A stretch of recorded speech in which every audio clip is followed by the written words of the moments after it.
Boss ഹൗസിലെ കലിപ്പന്മാർക്ക് എന്നൊരു fan base തന്നെ ഉണ്ടല്ലേ. അതിനൊക്കെ ഏറ്റവും വലിയ എക്സാമ്പിൾ തന്നെയാണ് ഡോക്ടർ റോബിൻ രാധാകൃഷ്ണനൊക്കെ. പക്ഷെ അദ്ദേഹം കലിപ്പൻ എന്നതിന്റെ ഒപ്പം തന്നെ അദ്ദേഹം ഈ ഒറ്റപ്പെടൽ സ്ട്രാറ്റജി എന്ന് പറയുന്ന ഒരു കാര്യം കൂടി നല്ല രീതിയിൽ തന്നെ എക്സിക്യൂട്ട് ചെയ്തു എന്നതുകൊണ്ട് തന്നെയാണ് നല്ല രീതിയിലൊരു ഫാൻ ബേസിനെ അദ്ദേഹത്തിന് ഉണ്ടാക്കിയെടുക്കാൻ സാധിച്ചത്. എന്നാൽ ഇതേ പാറ്റേൺ തന്നെ ഫോളോ ചെയ്യാൻ വേണ്ടി ശ്രമിക്കുന്ന ഒരാൾ തന്നെയാണ് ഈ സീസണിലുള്ള അഭിലാഷ് അഭിശ്രീ. പക്ഷെ ഈ പറയുന്ന ഒറ്റപ്പെടൽ സ്ട്രാറ്റജി എന്ന് പറയുന്ന ഒരു കാര്യം അദ്ദേഹം മാറ്റി വെച്ചിട്ട് ഈ ഒരു കലിപ്പ് എന്ന് പറയുന്ന ഒരു കാര്യമാണ് അദ്ദേഹം കൂടുതലായിട്ട് ഫോക്കസ് ചെയ്തേക്കണം.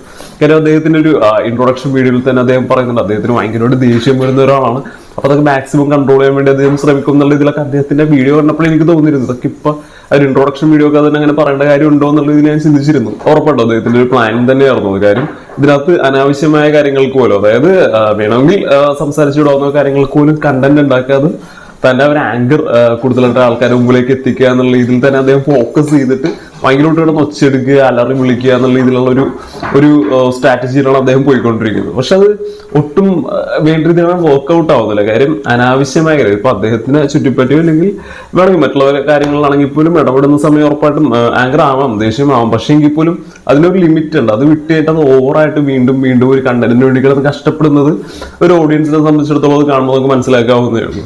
അപ്പൊ ആ രീതിയിൽ പ്രോപ്പറായിട്ട് ഇതിനെ ഒരു ആങ്കർ എന്ന് പറയുന്ന സ്ട്രാറ്റജി ആണെങ്കിൽ പോലും ആ ഒരു കാണുന്ന ഓഡിയൻസിലേക്ക് ഒരു ഇമോഷണലി നമുക്കത് അടുപ്പിക്കാൻ അദ്ദേഹത്തിനെ കൊണ്ട് സാധിക്കുന്നില്ല.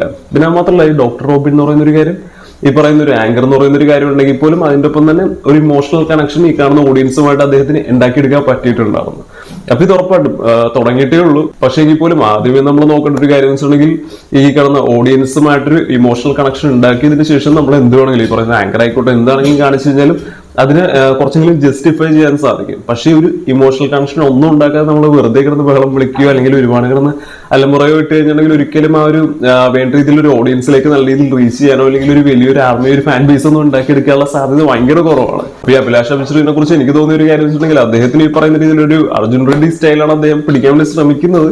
പക്ഷെ അത് വേണ്ട രീതിയിൽ ആ ഒരു പ്രോപ്പർ ആയിട്ടുള്ള രീതിയിൽ ഒരു ഇമോഷണൽ കണക്ഷൻ അദ്ദേഹത്തിനെ കൊണ്ട് ഉണ്ടാക്കാൻ ഇതുവരെ പറ്റിയിട്ടില്ല. ഉറപ്പായിട്ടും 2 ദിവസമേ കഴിഞ്ഞിട്ടുള്ളൂ. പക്ഷെ എങ്കിൽ പോലും നമുക്ക് അദ്ദേഹത്തിനോടൊരു നെഗറ്റീവ് ആയിട്ടുള്ള ഒരു ഇമ്പാക്ട് മാത്രം അദ്ദേഹത്തിന് ഇതുവരെ ക്രിയേറ്റ് ചെയ്യാൻ പറ്റിയുള്ളൂ.